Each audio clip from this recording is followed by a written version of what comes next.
Right, it is currently 5:05 p.m. and I am standing still at 1810 North Alvarado Street.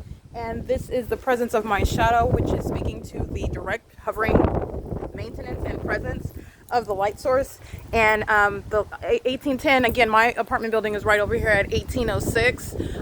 This is the impossible environment. This is the specific environment. This is the pattern of conduct.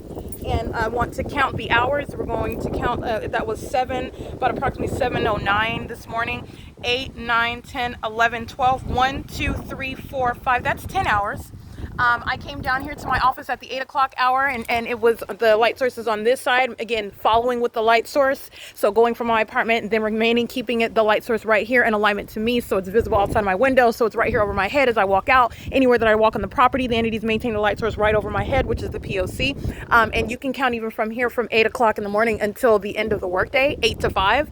And it's remaining right here. And then it isn't necessarily moving to be in some position where it's in alignment with my bedroom window. None of this is in alignment with would be anywhere near the city of Fontana, by the way. This is the pattern of conduct. And you also know it because even outside of ongoing documentation showing that which would never be the case, the natural environment, the sun would never be at Alvarado Gardens when the documentation is establishing otherwise. You also know that this is the pattern of conduct as you document wherever it is that you're at, because you have what is 10 hours of the light source remaining. This is not the sun. And you also know that it's not sunlight that, as I'm showing the ongoing pattern of conduct, that's not sunlight that was appearing in my office. That's not sunlight that was appearing inside of my bedroom. That wasn't sunlight that was appearing on the ceiling in the living room. That wasn't sunlight that was appearing this morning above my door.